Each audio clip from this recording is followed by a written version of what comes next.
Hi, it's Steph. And if you've been around my channel for a while, you know that I grow dahlias. And it is Mother's Day weekend, and today is the day for me to get my dahlias in the ground. Last year, I had an absolutely beautiful display of dahlias. And here in the Northeast, in Zone 6B in Massachusetts, I do have to lift my dahlia tubers in order for them to survive over the winter, and then I have to replant them out each season. So I stored them in this tote here, and today I'm going to share with you my very lax, no-fuss approach to growing beautiful dahlias.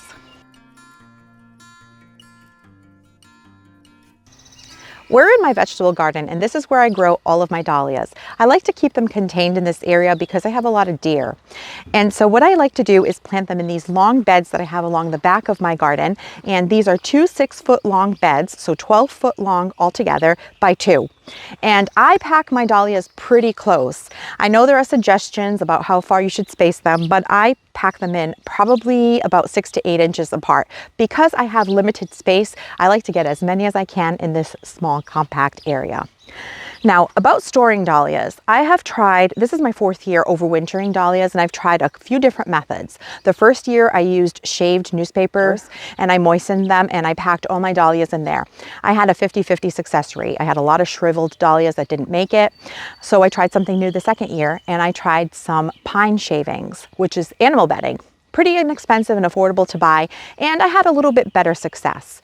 And then by the 3rd year, I used a mix of some vermiculite and some pine shavings, and they also did so-so, pretty good, better than the paper shavings. But this last year, I've had the best success in just storing my dahlia tubers over winter in paper grocery bags, believe it or not. So I went through these about a week ago, and most of them fared pretty well and already have some eyes on them, showing that they are viable and ready to grow. So today we're going to get them planted in this bed here, and I'm going to show you what I use to plant them. It is typically super important that you label your dahlias correctly, especially if you overwinter them from year to year. I am not great about labeling my dahlias. Even with my best intentions, I still either forget to label them, lose the labels, and so forth. So I'm kind of, like I said, very lax about this whole process. But ideally, you'd want to know which dahlia you're growing and how big it grows so that you can plan where to plant your dahlias. You want to put the tallest ones in the back and the shortest ones in the front, where they'll get the most sun. If you know where your sun is coming from, then you can plan accordingly. What supplies do you need to grow your dahlias? Well, you just need some fertile soil, and I amended my soil with just a bag of garden soil. I kind of mixed it into last year's dirt, and all I use when I plant my dahlias is some bone meal. Now, you can use any kind of bone meal. I actually picked this up on clearance sometime over the winter at Home Depot for about $4, and it's the True Organics bone meal. So every time that I open up a hole to place my dahlia, I'm going to go ahead and sprinkle some bone meal. So let's go ahead and get it done.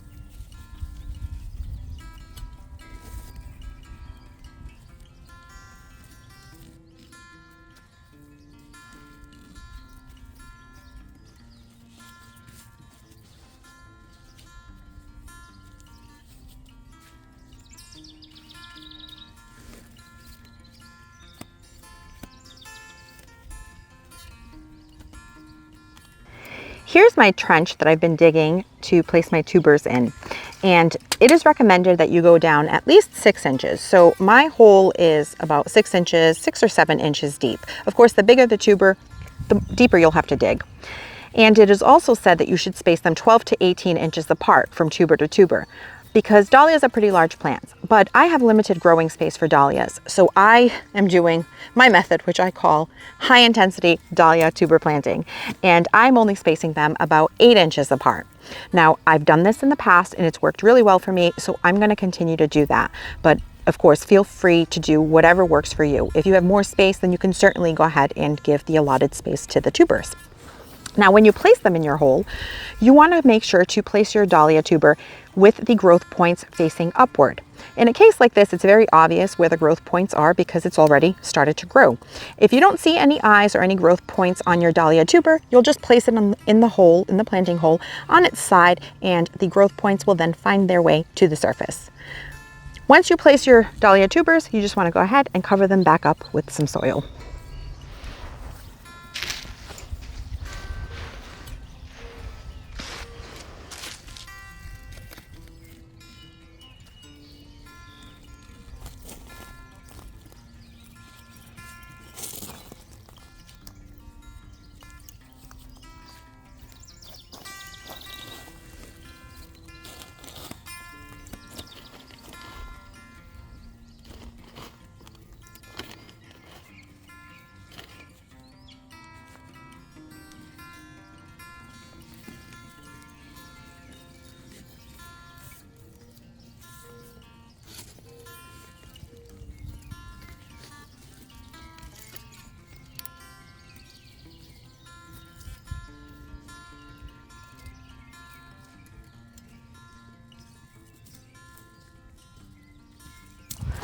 My dahlias are planted, and if you can see here in the background, I only have about 10 labels out of 20 tubers that I planted. That's 50-50. I am pretty bad at labeling my dahlias, and so I'm trying to work on getting better at that. Progress over perfection. So what I do is, the ones that I did know, I went ahead and I placed a plastic plant label with, I used one of these garden markers. You want to use a garden marker or a paint type Sharpie, something that won't wash off or fade in the sun.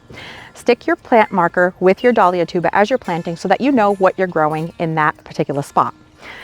If you're like me and you forget to label, or someone gave you something that you're not sure what it is, once the plant or the dahlia starts growing, you can then identify it. And I actually made a video called Let Google AI Help You Identify. So I think it's going to be a great tool this season for me to be able to identify any tubers that I'm not sure what I'm growing.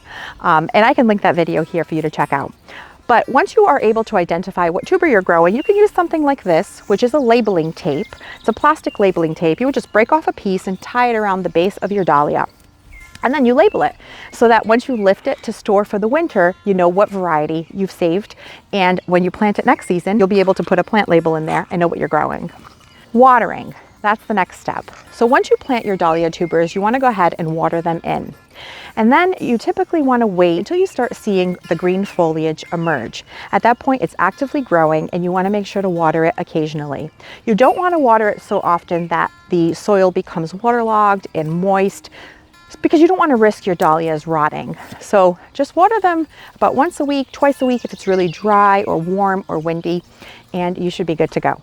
And the last step that we're going to talk about, and we're actually going to work on, is staking. Because dahlias are really tall plants and big plants, they do require some staking. Because some of the larger blooms, like the dinner plate dahlias, are so big, they will cause these stems to bend. And if they crack, you're not going to get those blooms to enjoy. So you want to make sure to stake them. It's also important, if you're in an area that gets a lot of wind, like I am, to make sure that they're still going to stay upright and growing and producing blooms for you all season long. So I'm going to show you some of the things that I've used to stake in the past, and then I'm going to try something new this year.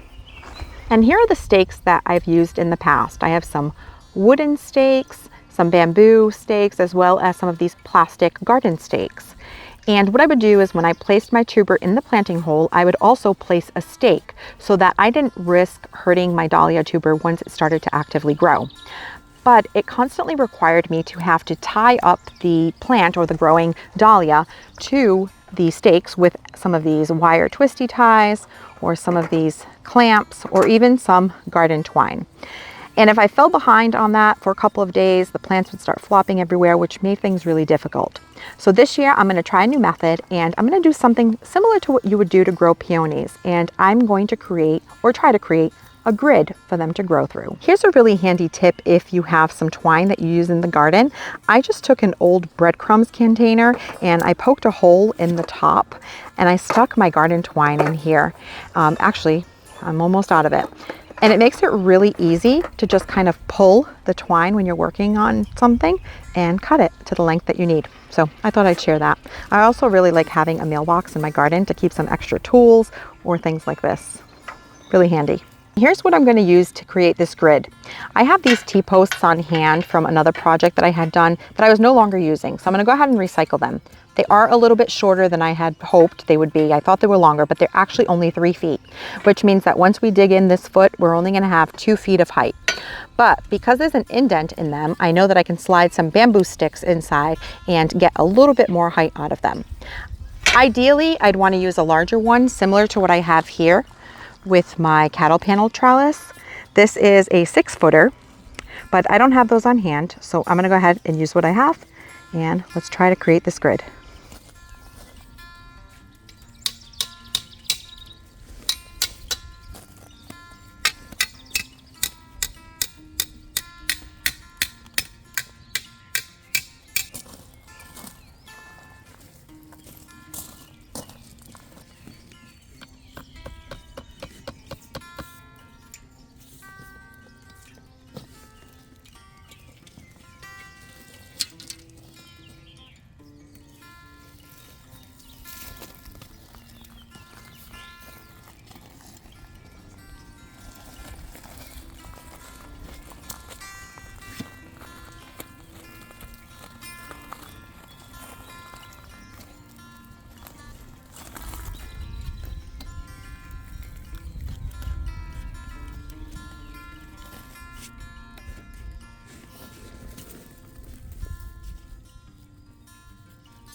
And here's what I ended up with.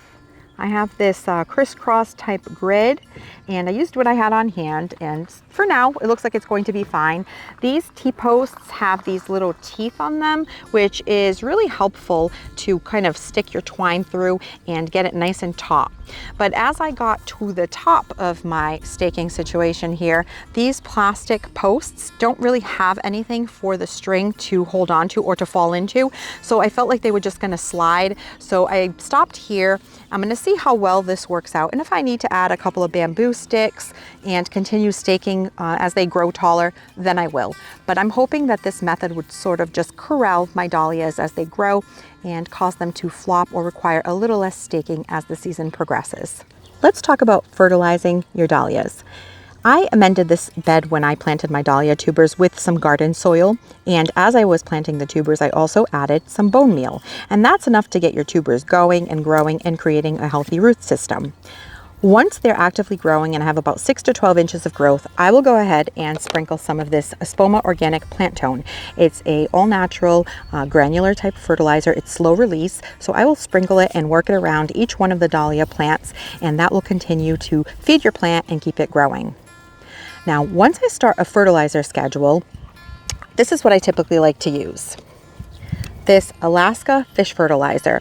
It's a liquid type fertilizer that it's concentrated and you mix it into your watering can. I will typically do that maybe every couple of weeks, and the dahlias absolutely love them, and they put on a good amount of growth if I'm pretty regular about fertilizing them. And then once they start producing buds, that's when I want to get lots and lots of flowers. I have found that this works really well. This is the Alaska More Bloom, and it is also a liquid fertilizer that you mix into your watering can, and it's a 0-10-10, and it works really great for getting lots and lots of blooms. So I try to remember to fertilize on Friday. I call it Fertilizer Fridays. And so what I'll do is I'll alternate each time that I fertilize. Like I said, probably once every couple of weeks, I will alternate between the Alaska More Bloom and the Alaska Fish Fertilizer. Dahlias are a little bit of a work-intensive annual. They do require some overwinter storage here in my zone 6B, but they are so beautiful that they're worth a little bit of effort. So now that they're planted, all I have to do is wait for their beautiful blooms that we get to enjoy all summer and even into the fall. Thanks for spending your time with me, and I'll catch you in the next one.